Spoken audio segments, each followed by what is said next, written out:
Well, Jim, just talk us through your own personal history here with Dornoch. I mean, what brought you to Dornoch in the first place?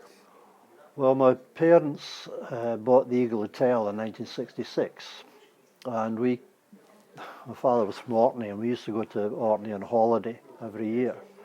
And it was a long drive overnight from Glasgow. In those days, it was nearly 12 hours. You know, it was a long trek. And we were at Higgs Castle Golf Club in Glasgow. My parents were steward and stewardess. And Dennis Bethune from Dornoch came as assistant pro and then pro. And he said to my father, said, why don't you stay at my parents overnight, break the journey? You can still be at Scraps there for 8 o'clock in the morning for the boat. So we did, and we came up, and Dennis's brother Duncan took my father and my brother and myself out for a game of golf. And after the golf, Dennis's father took my father down to the Eagle for a pint. And Dad saw the place and thought, this is the type of place I wouldn't mind buying, you know. This is what I'm looking for. So about 3 years later it came in the market. We came here in 1966. And Dad came up to the golf club, spoke to the secretary GK, and asked about joining, because in Glasgow you had waiting lists and all sorts of things. And GK said, well, if you give me 8 guineas for each of you, you're members. And if you want to play on a Sunday, you pay an extra guinea. And that was how they got Sunday golf round the free church, by charging extra to play on a Sunday. This is back in the 60s. So as a 16-year-old coming from the big smoke of Glasgow, I mean, how did you take to that, arriving in Dornoch? A little quieter than it was Glasgow. Obviously quieter, but there was a golf course. That was number one condition, you know. You soon get into it. You know, I'd sat my O-levels in Glasgow.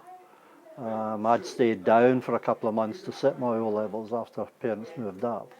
So I came up here literally summer holidays basically, and I was playing golf most days, got to know the boys here. There wasn't many juniors in those days, and then because of my handicap I got to play in the senior competitions fairly quickly, because even then I was playing off, I think it was 6 when I came to Dornoch. So I was straight into golf. Managed to organise lifts to go to Brora and Golspie and Tane and play in the various opens. I always say there's no such thing as a bad golf course.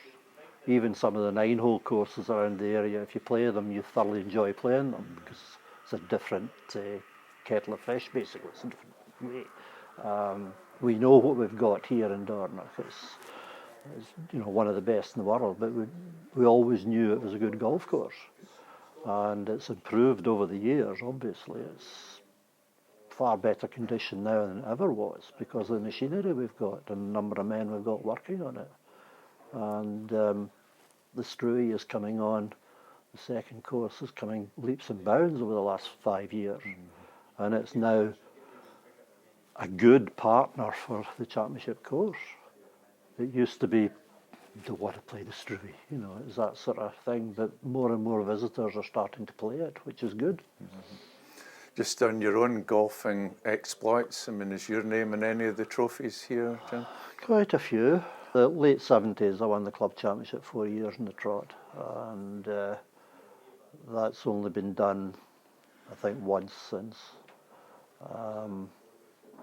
That was an achievement, because they changed the way we played with 4-round stroke play, and then they decided to bring in a match play element to it. So we had 2 years where we would match play. You had 2 rounds qualifying, and then 8 qualified into match play. And I objected to it on the basis that it was just mirroring the President's Cup, which is the same format. But they wanted to generate some sort of people get out to watch the final round of the club championship. And the first year we did it, we did a 36-hole final. And, it was literally 3 men and a dog that were out watching it. And then the next year they had an 18-hole final, and much the same. And I was in the committee at the time, and I said, "Well, what are we doing? You know, what's the point? Nobody's interested in watching two guys play in the final of the club championship. It's not the Shield, it's just the club championship." So they went back to 4-round stroke play. And that's the way it should be for a championship. I didn't get the big one. Carnegie Shield is always a bad competition for me. I don't know why. That's golf.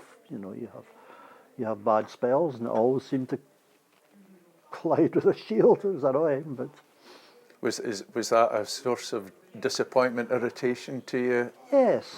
But you look back in these things, and it was the era of Jim Miller, and Jim Miller just won everything everywhere he went, and very few people got the better of Jimmy Miller, and I think there's always that sort of, you walk into a competition and you sort of know, well, unless he breaks his leg, he's going to win it at the end of the week, so what are we bothering? It's that, you get into that frame. This is the wrong frame of mind, but that's the frame of mind you get into. He was clearly a dominant player in the whole of the Highlands, because I think his name's in the Carnegie Shield, I'm guessing 10 times, something like that. 10 times, I think it is, yes. But strangely enough, as soon as he went south Inverness, he couldn't. Whether it was because there was equal players with him or not, I don't know. But up here, he was completely dominant. Course records everywhere, and I even caddied from him a couple of times in the Carnegie Shield once we got into the match play, and watching them up close is very interesting. Watching them play.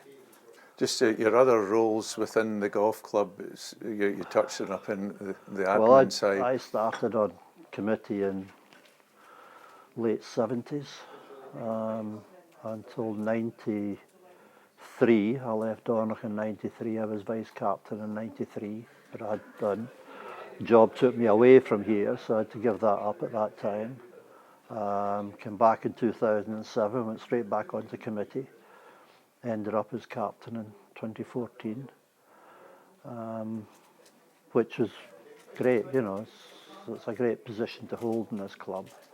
And since then, well, the past captains are kept informed of what's happening, so you still have an input with things, so it keeps you involved.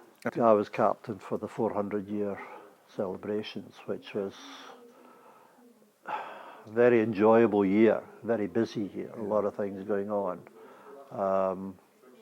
We set up a members' weekend in America at Pinehurst for the American members to be part of the 400 year.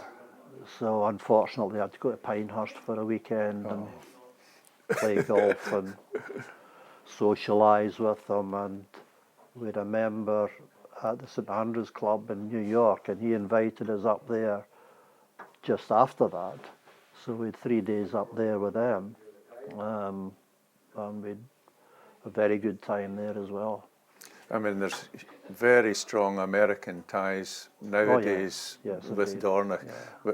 Was that always the case? I mean, back in the 60s when you arrived? No, it was a different kettle of fish then. It was very much quieter. When I first came here, there was a shoot on the first tee, and you put a ball in the shoot, and that was your order of play.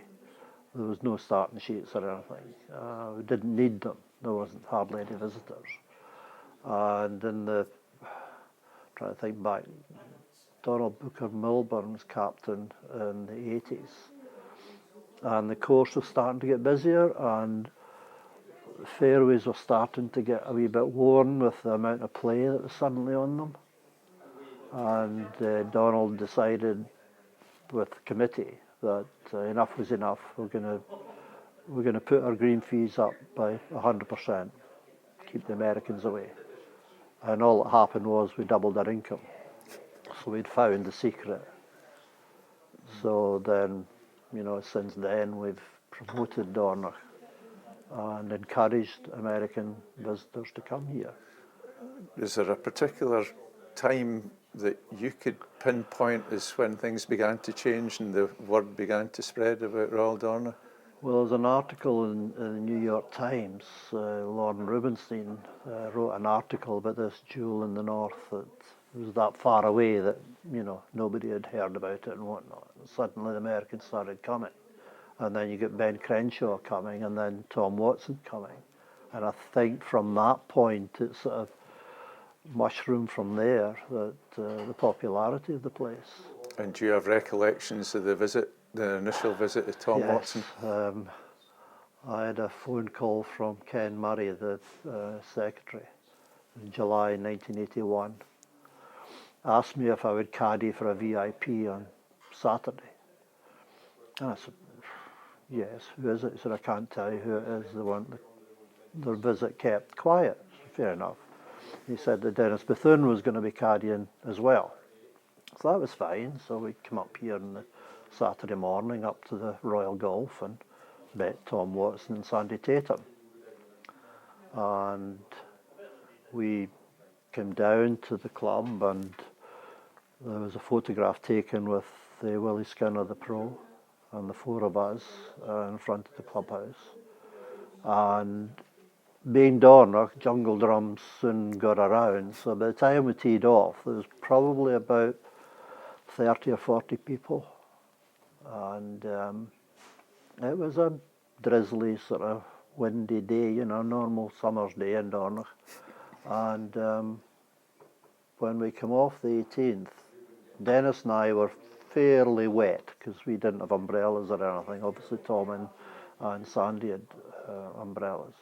And they said, would you mind if we went back out again? I said, oh, if you want to go back out, we'll go back out. So well, if you two can come back in about an hour's time, we'll go back out again. So Dennis and I went home and changed, obviously, into drier clothes, got something to eat. Tom and Sandy came up to the bar and had a few Glenmorangies and a sandwich. And we went back out, and Dennis's son Gary joined us. So there's 5 of us went out on the Saturday night. And going up the third, Tom said, this is the best fun I've had in a golf course for years, because there was nobody watching him. He could be himself and just enjoy it. And we played round, and they thoroughly enjoyed it. And then the Sunday morning, beautiful sunny Sunday morning, near enough flat calm, and about 300 people in the first tee waiting for him to tee off. And he put on an exhibition. And he just sauntered round at 67 without breaking sweat. He was just marvellous. And he was in his pomp back then, though, wasn't he? I think he was the Masters champion in the Open. He was the holder of the Open. And after lunch, he was waiting for the helicopter to come in and pick them up, because they were flying to Edinburgh and then down to London for St George's, the Open. So he was teaching the juniors on the putting green how to pitch and putt. And there was a squad of kids just lapping up everything he was saying. And I was speaking with Sandy Tatum at the side. And Sandy said to me, he said, you've had the privilege of watching one of the greatest golfers in the world close up. And I said, yes, and Tom Watson's not bad either. And he's used that in many speeches since. But their luggage was sitting on the helipad, and there was a mahogany type box there tied up with string. And I said to Sandy, I said, what's in the box? So that's the Open trophy. And I just said, nobody was within 20 yards of it.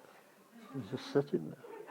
So they then went off to their helicopter, came in, tried to land in the front of the Royal Golf and realised there wasn't quite enough room, so they went over to the helipad where they were supposed to land in the first place. But yeah, it was a thoroughly enjoyable weekend, and he is marvellous to watch up close.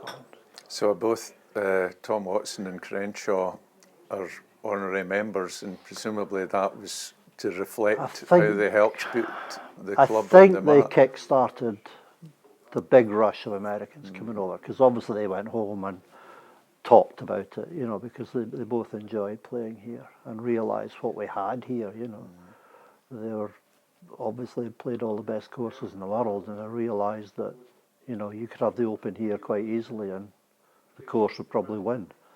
Well, and of course, Tom Watson returned a few years ago. Yes, it was just before COVID.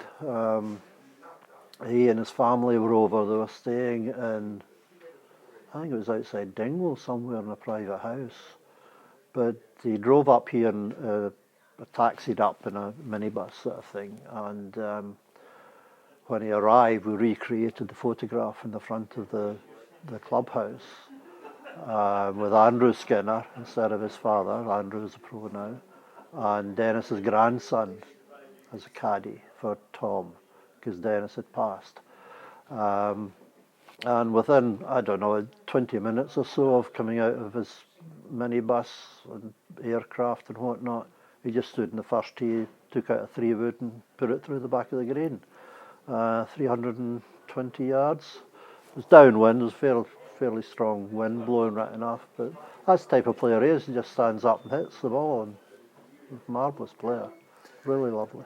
And was it true that you said the most difficult hole in Most difficult shot in golf was the second at Dornoch, and because he missed the green one of the times he was playing the first time he was here, and he realised how difficult it was just to get off the ground and up to the side of the green and stop it in the green. So yes, it's a story we tell a lot of the Americans when they come here now. We also say that the second is the hardest par 5 in golf. But, you know, it has ruined many a scorecard, that hole. And just another bit I meant to touch upon, Jim, was during your captaincy in the 400 celebrations, there was a special occasion to mark the anniversary. Yes, we had a drive-in on the 2nd of January, I think it was, 2nd or 3rd of January. We'd got a hickory club made. We have a local member here who makes clubs, so we made a hickory club. And we had a feathery ball, or a gut-up, one of the old golf balls. And I had to drive in with it, and I'd never swung this club, but I wasn't allowed to hit a shot with the club beforehand, because didn't want to break it, basically, I suppose. So Andrew Skinner put a mound of sand on the first tee and then put this ball on top of it. And I had to drive this ball, and there was kids and whatnot down the fairway waiting to collect this ball. And the person that got the ball got a silver medal as a commemorative thing. The shot wasn't great, it went very low, but I did connect with the ball, which surprised me. So yes, it was a good start to the year. And then at the end of the year, the next captain, Alan Ramsey, he putted out on the 18th green with a hickory shafted putter to complete the year. And that was in the December, so we did the full year.